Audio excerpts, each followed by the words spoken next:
Yeah, this is the vehicle shed at Belmont. Probably, it was pretty new back in the day when we first started working here with Age of Dinosaurs, and it was a very new shed. And I just got all my vehicles in there, and we started finding all these dinosaur bones.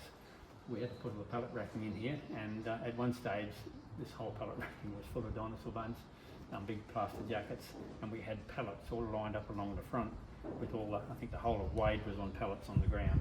So you couldn't even get into my brand new shed, and that was back there in 2005, 2006. So it's you look up here now, and there's still stuff from Australian Age of Dinosaurs. That's Patrice, one of our dinosaurs.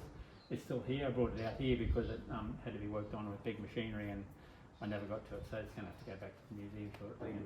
And on one of our collecting trips around, collecting trips for the Australia Through Time galleries for the Future Museum with Dr. Alex Cook, and that was 10 years ago. And we've got thousands of fossils, and some of those are still here waiting to go back to the museum. So still a work in progress, but yeah, it's interesting to go and look at it now and just think, I just need to clean her up a bit, and they'll probably have his shed back.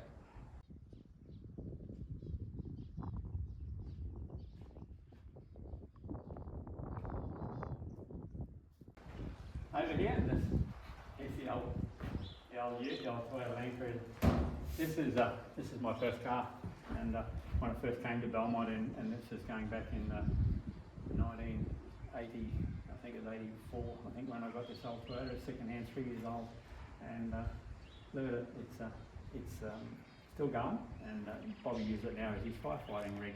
But in the old days, that was my car, and see all of the old early dinosaur digs at the Australian Age of Dinosaurs digs, and you'll see this old car in all of them, which is kind of good, to see the old thing. And I've said to the boys, that they're not allowed to get rid of it because when I die, they're going to carry my coffin. And so I love this old rig because it's when I first started driving that, I was in my 20s, and it's still going, and like what is it, 1983 model or something. So it's about 40 years old, yeah.